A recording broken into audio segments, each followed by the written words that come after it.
what's it like to be this kind of creature? What's it like to be one of these brilliant butterflies who can test 5 hypotheses in 2 minutes? Well, if you go back to those psychologists and philosophers, a lot of them had said that babies and young children were barely conscious if they were conscious at all.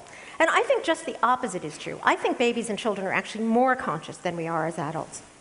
Now, here's what we know about how adult consciousness works. And adult attention and consciousness look kind of like a spotlight. So what happens for adults is we decide that something's relevant or important, we should pay attention to it. Our consciousness of that thing that we're attending to becomes extremely bright and vivid, and everything else sort of goes dark. And we even know something about the brain, the way the brain does this. So we have a very focused, purpose-driven kind of attention. If we look at babies and young children, we see something very different. I think babies and young children seem to have more of a lantern of consciousness than a spotlight of consciousness. So babies and young children are very bad at narrowing down to just one thing, but they're very good at taking in lots of information from lots of different sources at once.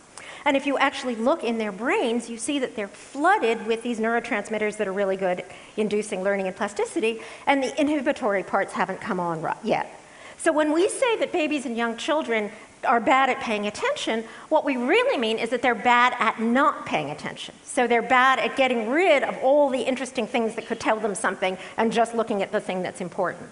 That's the kind of attention, the kind of consciousness that we might expect from those butterflies who are designed to learn. Well, if we want to think about a way of getting a taste of that kind of baby consciousness as adults, I think the best thing is think about cases where we're put in a new situation that we've never been in before. When we fall in love with someone new, or when we're in a new city for the first time.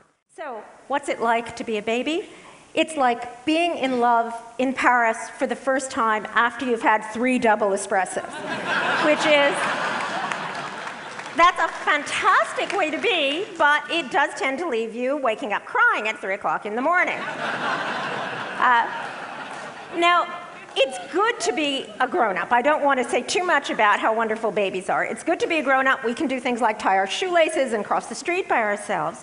And it makes sense that we put a lot of effort into actually making babies think like adults do. But if what we want is to be like those butterflies, to have open-mindedness, open learning, imagination, creativity, innovation, maybe at least some of the time we should be getting the adults to start thinking more like children.